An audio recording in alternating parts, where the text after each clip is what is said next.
One of the common causes of anxiety is chronic worry. It's not necessarily applicable to everybody who suffers with anxiety, but it's super common.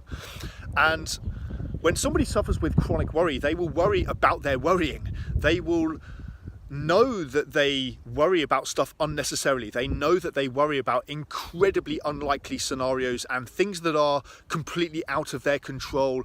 And they know they do this, and they try to use logic and reasoning to convince themselves that there's no need to worry, and that doesn't work. And because it doesn't work, they worry about being broken. They worry about their worrying. They worry that there's something wrong with them.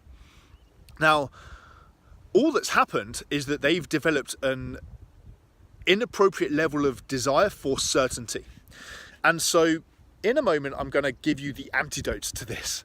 But before I do, when I give you the antidote, if you've been a chronic worrier, it's going to immediately raise your bullshit alarm. You're immediately going to think, that's ridiculous, that's not going to work, how is that even a solution? The antidote is faith and trust. Now, why is that the antidote? Well, what the chronic worrier has learnt to do is they want absolute guarantees that bad things will never happen. So let's say that you start worrying about a report that you've got to submit tomorrow, and then you think, what if I've made a mistake? And what if that mistake gets highlighted in front of all of my peers and all of my colleagues?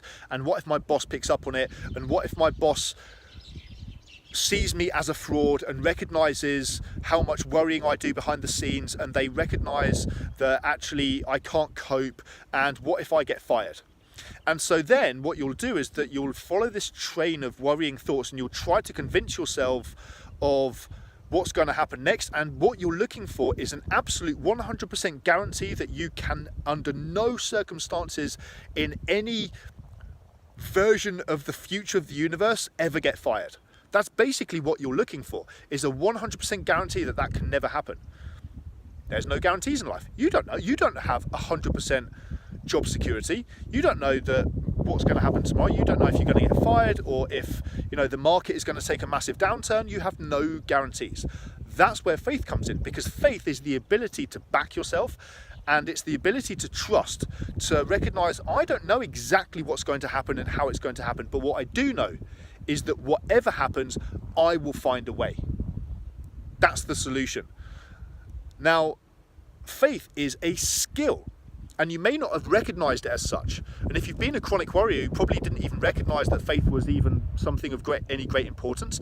But you look at any inspirational story, anybody who's overcome great adversity, the hero in the story, whoever it is that you are inspired by, that you look up to, any of your role models, there will be multiple moments and occasions where they were faced with something and they had no idea how they were going to figure it out, no idea how they were going to solve the problem.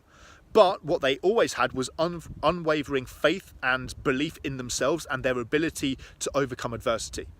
That's where you say to yourself, I've no idea what's going to happen. I don't know how I'm going to solve this solution, but what I do know is that I will find a way. That is a skill. That's something that you need to dedicate yourself to, and it's something that you can develop and nurture. But you have to be absolutely committed to developing that skill, and more committed to holding on, more committed to developing that skill than you are to holding on to your old ways of seeking certainty, which you now know are never going to work.